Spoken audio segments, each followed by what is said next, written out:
यानंतर ज्यांनी गेली 10 वर्ष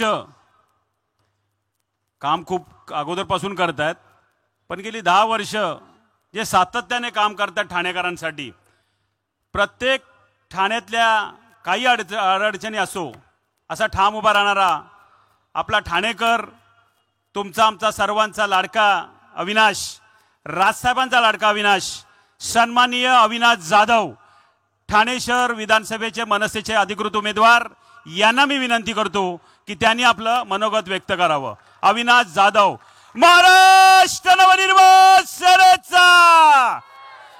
अरे ठाणे शहरात आवाज गेला पाहिजे. सन्माननीय राजसाहेब ठाकरे यांचा. धन्यवाद. आदरणीय राजसाहेब ठाकरे यांना वंदन करून बोलतो. खरं तर साहेब येणार असतील तर मला भाषणाला ना उभं राहायलाच भीती वाटते, कारण अर्ध लक्ष माझे मैदान भरण्यात असतं आणि दुसरं लक्ष असतं की साहेब येत आहेत, साहेबांची व्यवस्था, लोक पोचली की नाही, या सगळ्या गोष्टीत माझं अर्ध लक्ष असतं. पण आजचं भाषण माझ्या दृष्टीने खूप महत्त्वाचं आहे. आज मला बोलणं खूप महत्त्वाचं आहे, कारण 20 तारखेला निवडणूक आहे आणि ही शेवटची संधी आहे मला की व्यासपीठावरून मला ठाणेकरांना माझी बाजू मांडता येईल. आज सकाळी उठल्या पेपर वाचताना मला एक सगळ्यात पहिली बातमी जी भेटली ती ब्राह्मण समाजाने संजय केळकर यांना जाहीर पाठिंबा दिला. मी बातमी वाचली आणि थोडासा डिस्टर्ब झालो. मी म्हटलं खरं तर हे ब्राह्मण समाज जो आहे ना, हा प्रगत समाज आहे, सुशिक्षित लोकांचा समाज आहे, शिकलेली मुलं आहे. ज्यावेळेला मी परदेशात फिरायला जातो त्यावेळेला अनेक आमच्या भास्कर कॉलनीतली हिंदू कॉलनीतली मुलं मला भेटतात. मी म्हटलं यार काय यांना पाठिंबा दिला या लोकांनी, म्हणजे काय विचार केला असेल पाठिंबा देताना. मागची 15 वर्ष आमदार असलेला माणूस, ज्या वेळेला मी ठाण्यातल्या विविध भागात फिरतो त्यावेळेला अनेक लोक सांगतात की आमदार साहेब आलेच नाही आहेत, आमदार साहेबांनी आमची कामच केली नाही आहेत. तरीसुद्धा जर ब्राह्मण समाजातील काही लोक जर यांना पाठिंबा देत असतील तर माझी त्यांना हात जोडून विनंती आहे की कृपया तुम्ही त्यांना खरं तर ते तुम्हाला वोट बँक समजतात की ही आमची वोट बँक आहे, ही कुठे जाणार आहे, हे आम्हालाच मतदान करणार आहेत, पाणी असो नसो, कचरा उचलला गेला असेल नसेल, हे आम्हालाच मतदान करणार. माझी ब्राह्मण समाजातल्या तरुणांना विनंती आहे, कृपया मतदान करताना तुम्ही तरी काम बघा आणि मतदान करा. तुम्ही सुज्ञ आहात, तुम्ही हुशार आहात, तुमचा कोणीतरी गैरफायदा घेतोय, वोट बँक म्हणून तुमचा वापर करतोय. हात जोडून विनंती आहे की तुमचा वापर होऊन देऊ नका, ही माझी त्यांना कळकळीची विनंती आहे. खरं तर मी मराठा समाजातून येतो आणि मी मराठा समाजातून येतो त्यावेळेला अनेक वेळेला मराठा समाजाची जी कामं असतात ती माझ्याकडनं होतात. मागच्या वेळेला मोर्चे निघाले, मोर्चानंतर ज्या काही गोष्टी घडल्या त्यावेळेला आमचे अनेक तरुण आतमध्ये होते. त्या तरुणांना बाहेर काढताना किंवा त्यांच्या कुटुंबांना सांभाळताना आम्ही अनेक गोष्टी केल्या. आता पहिला मला सकाळी पडलेला प्रश्न हाच होता की जर केळकरांना ब्राह्मण समाज पाठिंबा देत असेल तर बघूया मला पण माझा मराठा समाज माझ्या पाठीशी उभा राहतो की नाही. खरं तर या ठाण्यामध्ये 1,31,000 मराठा समाज आहे आणि जर त्यांनी ठरवलं 1,31,000 की आपल्याला आपला माणूस निवडून आणायचा आहे, काम करणारा माणूस निवडून आणायचा आहे, तर मला वाटतं हे शक्य आहे आणि ते करतील अशी अपेक्षा देखील मला आहे.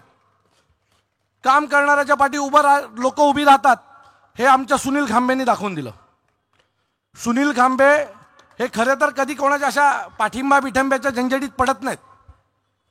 पण मी ज्या वेळेला ही सगळी निवडणुकीची प्रक्रिया सुरू झाली त्यावेळेला मी खांबे साहेबांना जाऊन भेटलो, ठाण्यातल्या विविध लोकांना भेटलो. मी जवळजवळ हजारच्या वरती ठाण्यातल्या आपल्या विविध क्षेत्रात काम करणाऱ्या लोकांना भेटलो आणि मी ज्यावेळेला सुनील खांबे साहेबांना भेटलो त्यावेळेला खांबे साहेब म्हणाले, अरे असंही ठाण्यात तुझ्याशिवाय दुसरं काम करणारा तर आहे कोण, आणि काम करणाऱ्या मुलासोबत मी उभा राहणार.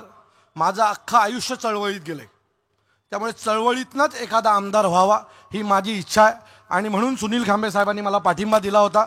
मी त्यांच्या मनापासून आभार मानेन. आणि फक्त तेच नाही तर दलित समाजातील विविध घटकांनी मला पाठिंबा दिला आणि त्या सर्व तरुणांचं मत आहे की दादा आला तर दादा नक्की आमच्यासाठी काहीतरी करीन आणि त्यांनी जो माझ्यावर विश्वास ठेवला आहे त्या विश्वासाला मी कधीही तडा जाऊ देणार नाही एवढं खात्रीने सांगतो. दुपारी मी एका जैन समाजाच्या कार्यक्रमाला गेलो होतो.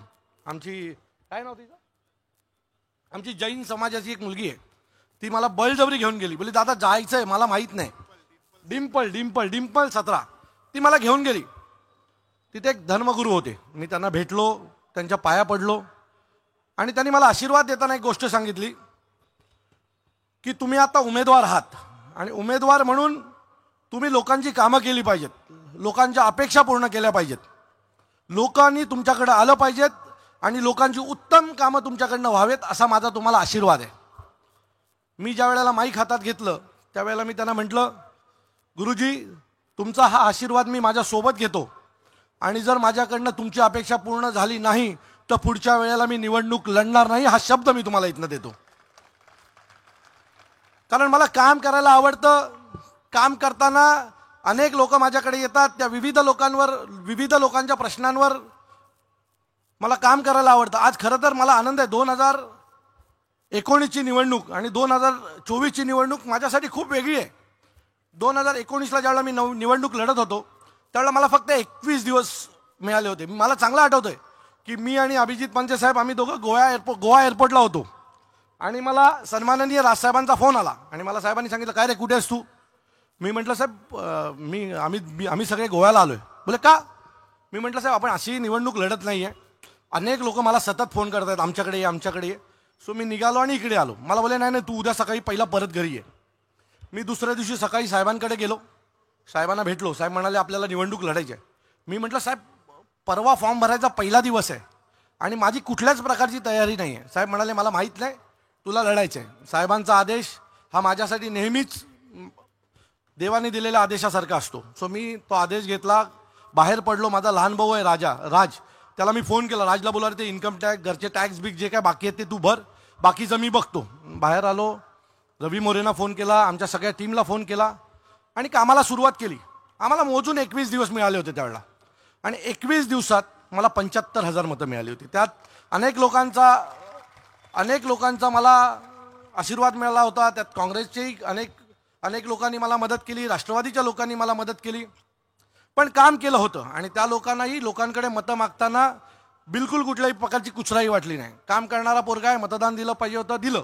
पण त्या दरम्यान ज्यावेळेला मी घोडबंदर पट्ट्यात जात होतो, खरं तर आपलं ठाणं हे इकडे आणि एक मोठं ठाणं उभं राहिलंय, जे नवीन ठाणं आपण ज्याला बोलू शकतो ते घोडबंदरला आहे.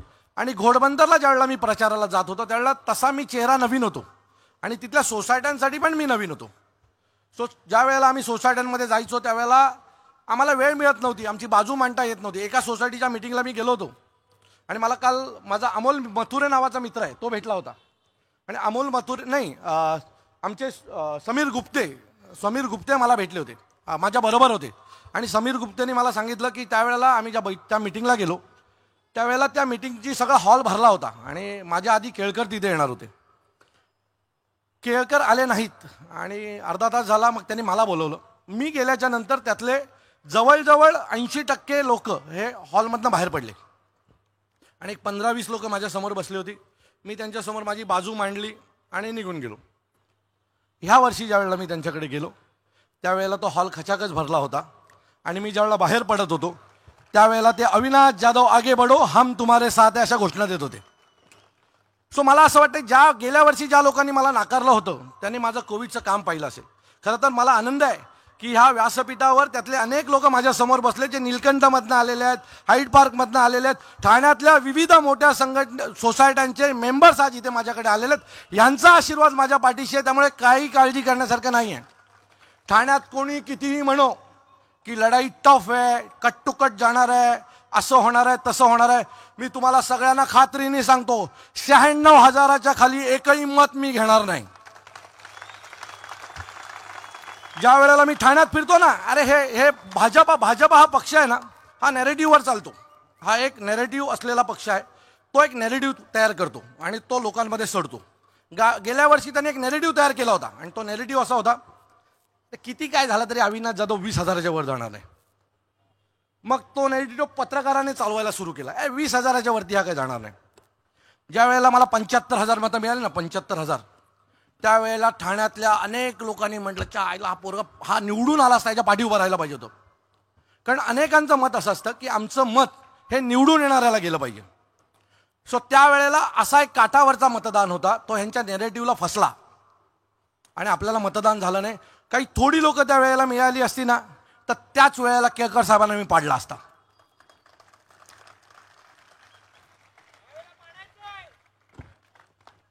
मी तुम्हाला माझ्या निवडणुकीच्या आता या प्रचारात आलेले अनुभव सांगतो. ठाण्यातल्या विविध सोसायट्यांमध्ये मी ज्यावेळेला जात होतो त्यांचे विविध प्रश्न आहेत आणि मला असं वाटतं की ठाण्यातल्या सोसायट्यांचा सगळ्यात मोठा जर काही प्रश्न असेल तर ओसी आणि डीम कन्व्हेन्सचा विषय. 2014ला ज्यावेळेला निवडणुका झाल्या त्यावेळेला केळकर साहेबांनी या एका मुद्द्यावर निवडणूक लढली होती की ठाण्यातल्या वृंदावन सोसायटी असेल, ठाण्यातली नौपाडा असेल, ठाण्यातल्या घोडबंदरमधली हिरानंदानी असेल, अनेक सोसायटी आहेत मोठ्या, त्यांना त्यांनी शब्द दिला होता की तुमच्या ओसी आणि डीम कन्व्हेन्सचं काम मी करून देईन. आज 10 वर्ष झाली, आजही तो प्रश्न तसाच प्रलंबित आहे. परवा मी साकेत नावाच्या एका सोसायटीमध्ये गेलो आणि साकेत नावाच्या सोसायटीमध्ये ज्यावेळेला मी गेलो त्यावेळेला माझ्या प्रचार सुरू व्हायच्या आधी तिथे बाजूला एक महालक्ष्मीचं मंदिर आहे आणि ते अतिशय पवित्र मंदिर आहे. मी त्या मंदिरात पाया पडायला गेलो असताना तिथली एक महिला मला भेटली आणि तिने मला सांगितलं, तुम्ही मंदिरात आलात, देवीवर हात ठेवून शपथ घ्या की तुम्ही निवडून आल्याच्या नंतर ओसी आणि डीम कन्व्हेन्सचं काम कराल तरच आम्ही तुमच्याबरोबर राहू. ही अशी परिस्थिती आहे आमच्या ठाण्याची. म्हणजे मला जर निवडून यायचं असेल तर आमदारांनी जे काम केलं नाही त्यामुळे उरलेला लोकांचा विश्वास मला देवावर हात ठेवावा लागतो. हेच जर काम 10 वर्षापूर्वी आमदारांनी केलं असतं ना तर आज आमदारांना लोकांकडे मतं मागायला जायला लागली नसती. जे काम ठाण्यात व्हायला पाहिजे ते होत नाहीये. ठाण्याच्या हिरानंदानीमध्ये मी गेलो होतो, मला एक फोन आला, आमच्या रवी मोरेंनी फोन केला की अशी अशी घटना घडली आहे, हिरानंदानीला जायचंय. मी ताबडतोब हिरानंदानीला गेलो. तिथे प्रत्येक सोसायटीच्या बाहेर ब्रह्मांड आणि हिरानंदानीला 25-25 डबे पडले होते कचऱ्याचे आणि पूर्ण ते भरलं होतं. मी त्यावेळेला ताबडतोब आयुक्तांना फोन केला. म्हणलं आयुक्त साहेब असं असं घडलंय, हा कचरा उचलला गेला पाहिजे. एक तर तुम्ही उचला किंवा मी उचलतो. तुम्ही उचललात तो डम्पिंगला जाईल, मी उचलला तर तुमच्या घराबाहेर येईल. तुम्ही ठरवा काय करायचं ते. एका वाक्याचा उपयोग असा झाला की रात्री 1:30 वाजेपर्यंत कचरा उचलायचं काम चालू होतं आणि त्याच्यानंतर आज जवळजवळ महिना झाला एकही डबा कचऱ्याचा रस्त्यावर उभा नाही आहे. सो माझ्या एका वाक्यात जर हे काम झालं तर हे तुम्ही आमदारात, तुमचंच सरकार आहे, केंद्रात पण आणि राज्यात पण तुमचं ऐकत नाहीयेत असं तुमचं मत आहे की तुम्हाला काम नाही करायचं, तुम्ही वेळ देत नाहीयेत. मी ठाणेकरांना कळकळीची विनंती करतो की मतदान करणार असाल तर विचार करून करा. तुम्ही कोणाची वोट बँक नाहीत आणि जर तुम्हाला कोणी वोट बँक म्हणत असेल तर तो तुम्हाला गृहीत धरतोय. कधीतरी काम करणाऱ्या मुलांना संधी देणार आहात की नाही? की पक्ष बघणार, चिन्ह बघणार, किती दिवस हे चालणार? काही वर्षापूर्वी, एक 20-25 वर्षापूर्वी असं असायचं की अपक्ष नगरसेवक निवडून येण्याची संख्या जास्त असायची, कारण तिथले स्थानिक लोक जी आहेत ती चांगलं काम करणाऱ्या मुलाच्या सोबत उभं राहायची. मग त्याला पर्याय म्हणून या लोकांनी पॅनल सिस्टीम आणली आणि पॅनल सिस्टीममुळे चांगले काम करणारी मुलं प्रवाहातनं बाहेरच पडली. खरं तर मी निवडून आल्याच्या नंतर जर मला काय काम करायचं त्यातलं एक काम हे आहे की मला ना कॉलेजच्या निवडणुका सुरू करायच्यात. आणि कॉलेजच्या निवडणुका मला यासाठी सुरू करायच्यात की आम्ही ज्यावेळेला कॉलेजला होतो त्यावेळेला कॉलेजमध्ये निवडणुका व्हायच्या, GHच्या निवडणुका व्हायच्या आणि त्या निवडणुकीसाठी आमचं प्लॅनिंग चालू असायचं की ह्याला हे करायचं, ह्याला टार्गेट करायचं, ह्याला पकडायचं, ह्याला फोडायचं, हे सगळं असायचं. किंवा कशा प्रकारचे कल्चरल कार्यक्रम कॉलेजमध्ये झाले पाहिजे याच्यावर आमचं डिस्कशन असायचं. आता संध्याकाळी 6 वाजल्यावर आमच्या कॉलेजची पोरं कुठे बसायचं, कुठल्या पबला जायचं, कुठे फिरायला जायचं याच्यावर डिस्कशन होतं. आणि त्याच्यामुळे एक पिढी राजकारणात आलीच नाही आणि ती पिढी न आल्यामुळे राजकारणात नेपोटिझम आलं. वडील आमदार, मुलगा नगरसेवक, वडील जिल्हाध्यक्ष, मुलगा विद्यार्थी सेनेचा जिल्हाध्यक्ष, वडील खासदार, मुलगा आमदार, अशीच एक पिढी आली आणि काम करणारी तरुण पिढी जी आहे ती राजकारणापासून पूर्णपणे लांब गेली. सो मला जर सगळ्यात पहिलं जर काय करायचं असेल ना तर मी कॉलेजच्या निवडणुका सुरू करीन आणि त्यातून जो तरुण तयार होईल ना तो खरा महाराष्ट्राचा पुढचा भविष्य असेल, हे मी तुम्हाला सगळ्यांना खात्रीने सांगतो. ठाण्यात विविध प्रश्न आहेत, मला विविध प्रश्नांवर काम करायचं आहे. मला सगळ्यात पहिलं जर ठाण्यात काय करायचं असेल ना तर आज ठाण्यामध्ये सगळ्यात मोठं जर काय ॲक्टिव्ह असेल तर टँकर माफिया ॲक्टिव्ह आहेत. त्या दिवशी प्रचाराच्या दरम्यान अभिजित पानसे साहेब भास्कर कॉलनीत होते. भास्कर कॉलनीत असताना त्यांना एका सोसायटीत प्रचाराला गेल्याच्या नंतर त्यांना काही लोकांनी थांबवलं आणि त्यांना म्हणाले की नाही, आम्हाला राजकीय लोकांवर विश्वासच नाही उडला. भास्कर कॉलनीसारख्या भागामध्ये आम्हाला टँकरने पाणी आणावं लागतो, महिन्याला 1.5-2 लाख रुपये टँकरचे भरावे लागतात. अभिजित पानसे साहेब बोलले, ठीक आहे, तुमचा जो प्रॉब्लेम आहे तो मी अविनाशला सांगतो, संध्याकाळी 7 वाजता अविनाश तुम्हाला भेटायला येईल. त्यांनी मला सांगितलं, काही कर बाबा, पहिला त्या सोसायटीत जा. मी बरोबर 7च्या ठोक्याला तिथे पोचलो. बोललो, जर याने अभिजित पानसेंना नाही सोडलं तर मी काय चीज आहे, वेळेत जातो. 7 वाजता बरोबर मी तिथे पोचलो. ते सगळे सोसायटीवाले उतरले होते. खूप मला ऐकायला लागले. मी म्हटलं, तुमचा प्रॉब्लेम काय, तुम्ही मला निवडून तर नाही दिलं, आता तुमचा प्रॉब्लेम काय तो मला सांगा. त्यांनी मला त्यांचा प्रॉब्लेम सांगितला. मी म्हटलं, काय करू या तुमच्या प्रॉब्लेम? नाही, आम्हाला 2 पाण्याच्या नवीन लाईन हव्यात. मी म्हटलं ओके. बोला, पुढच्या 24 तासात पाण्याच्या लाईनी तुम्हाला येतील. इथे खोपकर साहेब मला कुठेतरी समोर बसलेले दिसले. हे खोपकर साहेब जे आहेत, हे खोपकर साहेब, 1 मिनिट उठा ना. हे खोपकर साहेब होते जे अभिजित पानसेंना प्रश्न विचारत होते. आणि मी तुम्हाला सांगतो, दुसऱ्या दिवशी 5 वाजता पाण्याच्या लाईनीचा जॉईन झाला होता. आणि त्याच्यानंतर 3-4 दिवसाने आमची स्मिताताई आहे, स्मिता जमदाडे, ती मला तिच्या त्याच बिल्डिंगच्या समोर एक सोसायटी आहे, तिथे मला तिने मीटिंगला बोलवली होती. मी रात्रीचे 11 वाजले होते. मी तिथे गेलो. मला सगळ्यात पहिले जर कोण भेटले असेल तर खोपकर साहेब भेटले. आणि खोपकर साहेब, मी बोलायच्या आधी खोपकर साहेबांनी माझा प्रचार सुरू केला होता आणि त्यांनी मी काय काय काम करू शकतो त्यांनी PhDच केली माझ्यावर. आणि माझ्या आधी खोपकर साहेबांनी कशा प्रकारे अविनाश काम करतो हे सोसायटीला सांगितलं होतं. आणि मला त्याच्यानंतर जी माहिती मिळाली ती अशी होती की खोपकर साहेब विविध सोसायट्यांमध्ये जाऊन अविनाशला मतदान करा, अविनाश चांगलं काम करतोय सांगत होते. याच्यापेक्षा आणखी कामाची पोचपावती काय असू शकते? याच्यापेक्षा आणखी चांगली कामाची पोचपावती काय असू शकते? हे 2 भाग झाले, हिरानंदानी, भास्कर कॉलनी, ज्या 2 भागामध्ये मला मागच्या वेळेला मतदान झालं नव्हतं. आज खात्रीने सांगतो, या दोन्ही भागाची लोक माझ्यासोबत उभी आहेत आणि तीच मला लीड देतील आणि मला निवडून आणतील. कारण या लोकांनी त्यांना गृहीतच धरले, ही आमची वोट बँक आहे आणि वोट बँक जाणार कुठे आहे? आमच्याशिवाय. सो वोट बँक जो प्रकार आहे ना, वोट बँक, तुम्ही जे त्यांना वोट बँक करून जे ठाणेकरांना हिनवताय ना आणि काम न करणाऱ्या माणसाला सतत संधी देताय ना, हीच वोट बँक तुम्हाला ह्या वेळेला पाडणार आहे. कारण ज्यावेळेला मी रस्त्याने फिरतो किंवा रस्त्याने जातो त्यावेळेला अनेक लोक मला भेटतात आणि सांगतात, नाही, ह्या वेळेला काम करणाऱ्या माणसाला संधी देतात. परवा आम्ही स्टेशनला थांबलो होतो. मी ठाणा स्टेशनला ठाणेकरांना विनंती करत होतो की कृपया ह्या वेळेला मला साथ द्या, मी काहीतरी चांगलं करू शकतो. अनेक ठाणेकर जाताना ओरडत होते की अविनाश तू आमदार होणार, तू आमदार होणार, तू आमदार होणार. अजून काय हवंय? मला वाटतं हा खरा नॅरेटिव्ह आहे आणि तो लोकांमध्ये जायला पाहिजे की लोक म्हणतायत अविनाश जाधव आमदार होणार आहे. आणि आमदार झाल्याच्या नंतर मी ही जी टँकर माफिया आहे ना, टँकर माफिया, पहिला याला छेद करणार. ठाण्याचं 21 वर्ष अटकलेलं धरणाचं, शाही धरणाचं काम सगळ्यात पहिलं सुरू करीन आणि ठाण्याचा पाण्याचा प्रश्न निकाली काढीन. ठाण्यातल्या अनेक सोसायट्या आहेत ज्या 25-25 वर्ष झाले, ज्याचा OC आणि डीम कन्व्हेन्सचा विषय बाकी आहे. मी त्या महालक्ष्मीच्या मंदिरावर हात ठेवून आलोय. मी तुम्हाला खात्रीने सांगतो, त्या देवीची शपथ, की मी आल्यावर पहिलं जर काम करीन तर OC आणि डीम कन्व्हेन्सचा ठाण्याचा प्रश्न मोकळा करीन.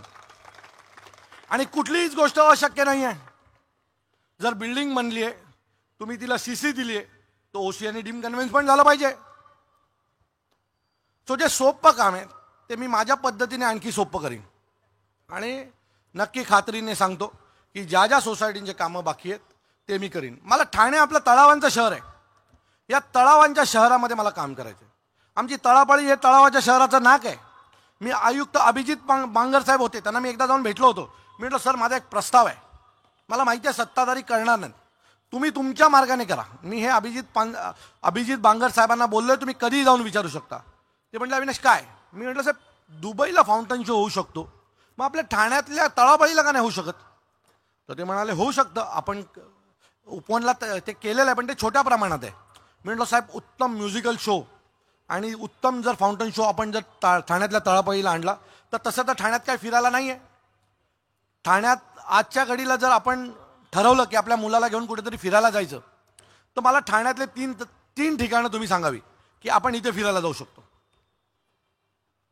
उपवन तळाव, तळापाळी आणि आता ते गार्डन झालं ते, बरोबर आहे. पण हे काय फिरायला जायचे ठिकाण आहेत का? ठाण्यात माझ्या घरी जर एखादा पाहुणा आला तर मला ते दाखवायला, आमच्या ठाण्यात हे आहे चला बघायला. तर अशी कुठलीही गोष्ट आमच्या आमदारांनी केलेली नाही आहे. आणि त्यामुळे ठाण्यातल्या परिवारांना, कुटुंबांना जर फिरण्यासाठी एखादी चांगली जागा उपलब्ध करता येईल तर ते मी करणार आहे. आणि त्याच्यासाठी तळापाळीला उत्तम फाउंटन शो, जो दुबईपेक्षा उत्तम असेल असा शो मी सुरू करणार आहे. आणि हे माझं तुम्हाला वचन आहे. मी मध्ये माझे एक मित्र आहेत पत्रकार, त्यांना भेटायला गेलो होतो आणि त्यांना मी अशा अनेकांना भेटलो. अनेकांशी बोलत असताना त्यांनी विचारलं काय करावं. तर त्यांनी मला सांगितलं, ठाण्यात वीर सावरकरांवर प्रेम करणारी खूप लोक आहेत. जर एक उत्तम वीर सावरकरांचं स्मारक आपण उभं करू शकलो तर मला वाटतं की त्यांना आपण न्याय दिल्यासारखं होईल. मला ती संकल्पना आवडली. मी अभिजित पानसे साहेबांशी डिस्कस केलं. आम्ही त्याला थोडं मॉडिफाय केलं. बोला आपण फक्त स्मारक नाही बांधत, ते स्मारक पुस्तकांचं असेल. त्यांचे विचार हे पुढच्या पिढीला कळले पाहिजेत. आणि आम्ही त्याची एक पोस्ट बनवली आणि ती पोस्ट फेसबुकला टाकली. फेसबुकला टाकल्याच्या नंतर दीड दोन तासाने मला आपल्या ठाण्यातल्या सरोवर दर्शनमध्ये राहणाऱ्या एक ज्येष्ठ नागरिक आहेत, आता मला त्यांचं नाव आठवत नाही, पण आमच्या प्रितेश त्यांच्याकडे जाऊन आला. त्यांनी मला फोन केला आणि मला बोलला, अरे अविनाश, आम्ही 4 जण आहोत आणि आम्ही तुझी ती पोस्ट पाहिली, आम्हाला ती तुमची संकल्पना खूप आवडली. आम्हाला चौघांनाही तुला 500 रुपये द्यायचे त्या कामाची सुरुवात करण्यासाठी. मला वाटतं ही लोकभावना आहे. लोकांना काय हवंय हे ह्यातून कळतं. सो जे लोकांना हवंय ते आपण जर लोकांना दिलं तर मला वाटतं की लोकांचं समाधान होईल की मी एका उत्तम नेत्याला निवडून दिलेलं आहे. आणि त्यासाठी मी अहोरात्र प्रयत्न करीन. या ठाण्यात मला एक उत्तम लायब्ररी उभी करायची आहे. आपलं ठाणं तसं, हे जे जुनं ठाणं आहे ते छोट्या घरांचं आहे. त्या छोट्या घरांमध्ये तुम्हाला आई वडील, आजोबा, बहीण, भाऊ असे 5-6 जणांचं कुटुंब आहे. त्याच्यामुळे आपल्याकडे फार कमी मुलं अशी आहेत जी स्पर्धा परीक्षेला उतरतात आणि त्यामुळे IAS IPS होण्याचा आपला टक्का फार कमी आहे. सो माझी इच्छा आहे की ठाण्यात 1000 मुलं एका वेळेला चांगल्या माहोलमध्ये अभ्यास करतील अशी उत्तम इंटरनॅशनल दर्जाची अभ्यासिका उभी करायची आहे. आणि ती अभ्यासिका उभी करण्यासाठी तुम्ही मला मतदान करा.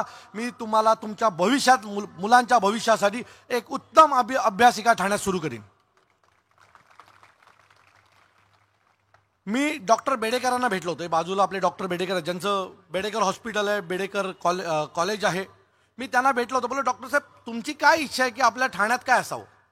तर ते म्हणाले, अविनाश, माझी अशी इच्छा आहे की ठाण्यात एक उत्तम संग्रहालय असावं ज्यात विविध गोष्टी असतील. ठाण्यातल्या तरुणांना ठाणं कळलं पाहिजे, छत्रपती शिवाजी महाराज कळले पाहिजेत, आपले जे राजे होते ते त्यांना कळले पाहिजेत. आपल्याला आपला इतिहास बघायला रायगडावर न जाता तो इतिहास आपल्याला आपल्या संग्रहालयातनं दिसलं पाहिजे. मला संकल्पना खूप आवडली. मी त्यांना शब्द दिला, मी आमदार झालो तर हे काम देखील नक्की करीन की ठाण्याच्या पुढच्या पिढीला आपला इतिहास कळला पाहिजे. इतिहास आणि भूगोल जाणवण्यासाठी एक उत्तम मी संग्रहालय उभं करीन. हे देखील मी तुम्हाला आज वचन देतो. ठाण्यात मला खूप काम करायचं आहे. ठाण्यातल्या विविध गोष्टींवर मला काम करायचं आहे. खरं तर मला माहीत नाही माझी काय भीती आहे, काय चाललंय ठाण्यात कळतच नाही. रोज संजय केळकरांच्या प्रचारासाठी एक कॅबिनेट मिनिस्टर रोज असतो. एक कॅबिनेट मिनिस्टर आणि एक कुठल्या तरी राज्याचा मुख्यमंत्री, ह्या 2 गोष्टी रोज असतात. मी म्हटलं, अरे मागच्या वेळेत त्यातलं काय नव्हतं बाबा. बहुतेक ह्या वेळेला त्यांना कळलं असेल की जागा जाते आणि म्हणून मंत्री, खासदार, JP नड्डा सर असे सगळेच घेऊन येतात. उद्या नितीन गडकरी सर आहेत. आम्ही फक्त एका माणसाच्या जीवावर जगतो आणि ते म्हणजे सन्माननीय राजसाहेबांच्या जीवावर. आणि तो माणूस आला की आमचं काम झालं असं आम्हाला नेहमी वाटतं. सो सन्माननीय राजसाहेब माझ्या पाठीशी खंबीर उभे आहेत. सन्माननीय राजसाहेब ज्याच्या पाठीशी खंबीर उभे राहतात त्याचं चांगभलंच होतं. आणि त्यातला एक मी आहे. एका चाळीत राहणाऱ्या मुलाला आज या व्यासपीठावर उभं करण्याचं काम सन्माननीय राजसाहेबांनी केलंय. मला वाटत नाही इथे बसलेला कुठलाच पोरगा, हे जेवढे बसलेत उभे आहेत त्यातला एकही पोरगा, त्याचे कोणाचेही वडील आमदार, खासदार, नगरसेवक नाहीत, पण सन्माननीय राजसाहेब पाठीशी उभे आहेत म्हणून हे सगळे नेते झालेले आहेत. आम्हाला माहिती आहे वेळ लागेल. बाळासाहेबांच्या पावलावर पाऊल टाकून साहेब पुढे चाललेत. बाळासाहेबांना पण वेळ लागला होता. 1968ला जे पक्ष सुरू केलं त्याचं सरकार 1995ला आलं. वेळ लागेल, आमच्याकडे वेळ आहे. आमच्याकडे वेळ आहे, आम्हाला काम करायचं आहे, उत्तम काम करा. म्हणजे जेव्हा येऊ तेव्हा पुढचे 20 वर्ष आम्हीच असू, जाणार नाही एवढं खात्रीने सांगतो. कारण एवढं उत्तम काम करायची ताकद आमच्या सगळ्यांमध्ये आहे. ठाण्याचा रिझल्ट मला माहिती आहे की उत्तम येईल, कारण गेल्या वेळी मला तो एक फील नव्हता. मला जो फील असतो आपल्याला निवडणुकीचा, तो लोकांचा माहोल होतो. एकाच वेळेला आम्ही हजार लोक प्रचारात जायचो. यावेळेला आम्ही थोडंसं बायफ्रिकेशन केलं. माझ्याबरोबर 100च लोक राहतील, पानसे साहेबांबरोबर एक टीम राहील, काही टीम चौक सभा घेतील. आमच्या महिलांनी उत्तम काम केलं. आमच्या महिलांनी यावेळेला दारोदारी गेल्या, पेम्पलेट दिले, पेम्पलेट फेकले नाहीत, पेम्पलेट दिले, बेल मारली आणि लोकांना समजावून सांगितलं की अविनाश दादाला का मतदान करा.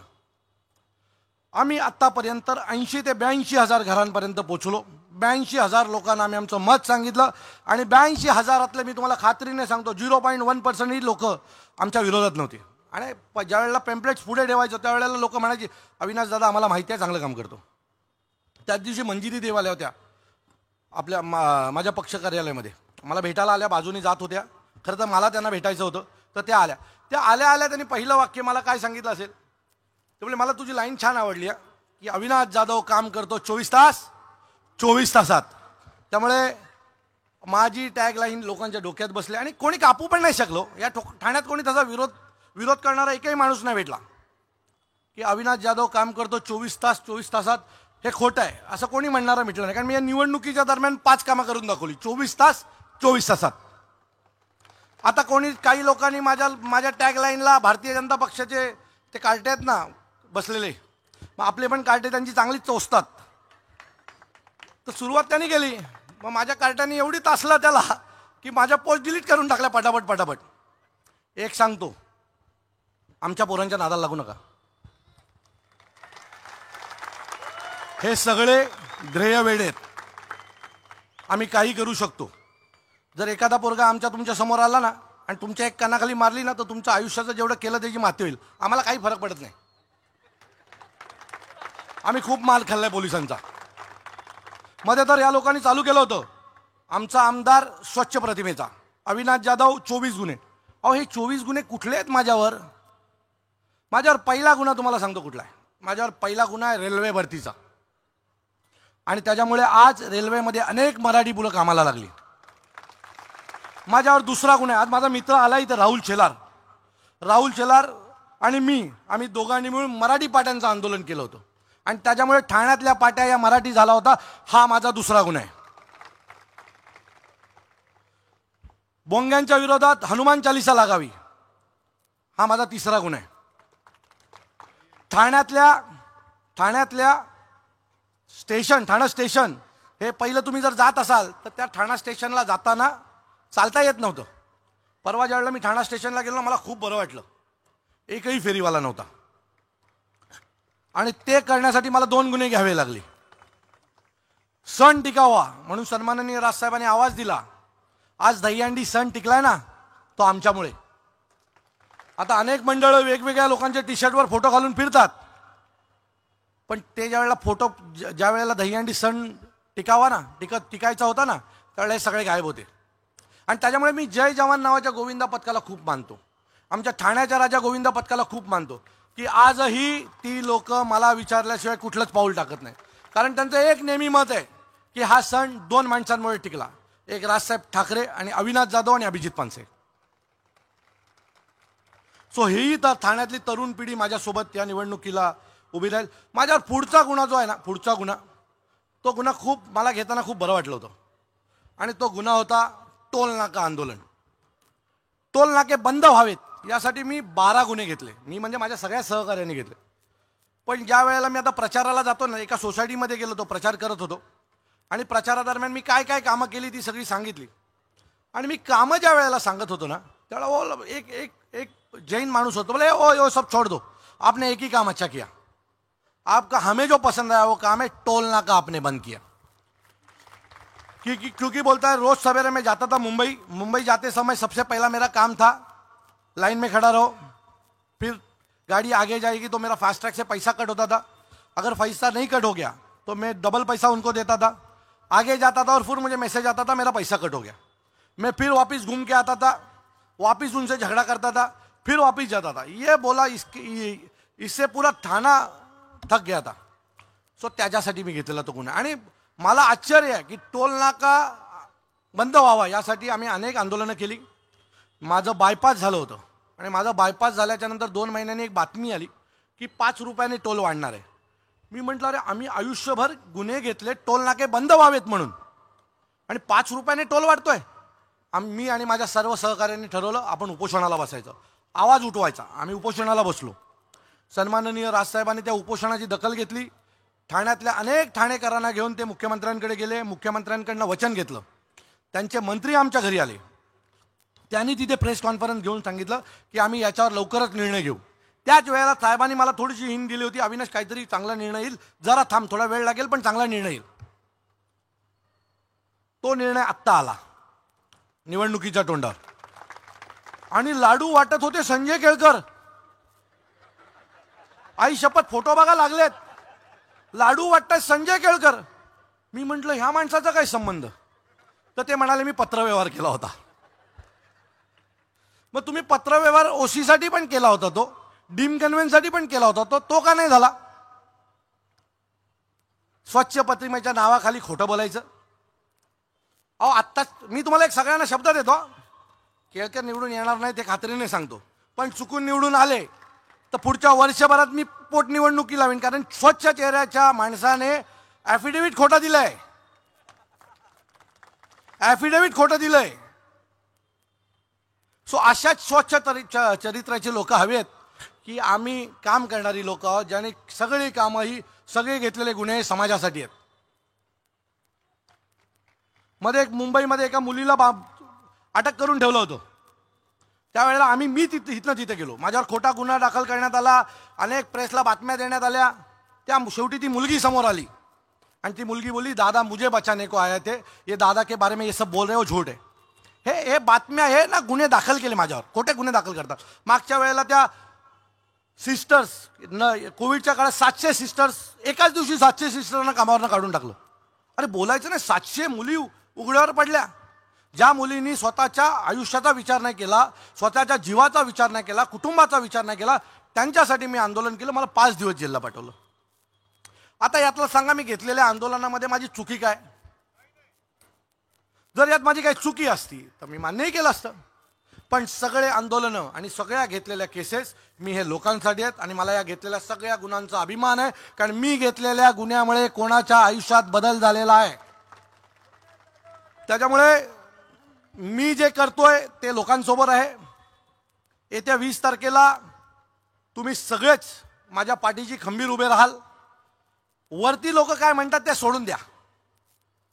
भारतीय जनता पक्षाने काय नेरेटिव्ह उभा केलाय ते सोडून द्या. आता त्यांचा एक नेरेटिव्ह आहे की आमची टफ होईल आणि 5-7 हजार मतांनी आम्ही निवडून येऊ, असा त्यांचा एक नेरेटिव्ह आहे, जे विविध पत्रकार आणि लोक मला सांगत असतात. हा नेरेटिव्ह तोडायचं काम तुमचं आहे यावेळेला. जर तुम्हाला काम करणारा माणूस हवा असेल तर तुम्ही तो नेरेटिव्ह तोडावा. आणि या वेळेला जर ठाणेकर माझ्यासोबत उभे राहिले नाहीत ना तर मी खात्रीने सांगतो पुढच्या काही पिढ्यांमध्ये कुठलाच तरुण लोकांसाठी काम करायची हिंमत करणार नाही. अनेक वेळेला तुम्ही मतदान करता आणि विसरून जाता. पुढच्या 5 वर्षांनी तुम्ही पुन्हा मतदान करता, पण त्या 5 वर्षात तुम्ही ज्याला मतदान केलं त्याने काय केलं हे कधीही तुम्ही त्यांना विचारत नाहीत. त्यामुळे तुम्हाला जर ते करायचं असेल, तुम्हाला तुमचं मत लोकांच्या कामाला आलेलं वाटत असेल, कोणाचं तरी लाईटचं बिल भरण्यासाठी लागलं असेल, तुमचं मत कोणाचं तरी हॉस्पिटलचं बिल भरण्यासाठी गेलं असेल, तुमचं मत जर ठाण्याच्या विकासासाठी गेलं असेल, तुमचं मत जर ठाण्यातला पाण्याचा प्रश्न सोडवण्यासाठी गेला असेल, तुमचं मत जर ठाणा स्टेशन मोकळं करण्यासाठी गेलं असेल तर त्या माणसाला मतदान करा. मी वोट बँक नावाची जी गोष्ट आहे, जी भारतीय जनता पक्षाने ज्याला वोट बँक म्हणून ज्याला नाव दिलंय, त्या वोट बँकला हात जोडून विनंती करतो की कृपया वोट बँक हा शब्द तुमच्या आयुष्यातनं मिटवा आणि तुम्ही काम करणाऱ्या मुलाला मतदान करता हे ठाण्याला नाही तर संपूर्ण भारताला दाखवून द्या. येत्या 20 तारखेला मला मतदान करा आणि येत्या 23 तारखेपासून मला तुमच्या कामात रुजू करून घ्या. एवढंच एक आवाहन करतो आणि थांबतो. जय हिंद, जय महाराष्ट्र.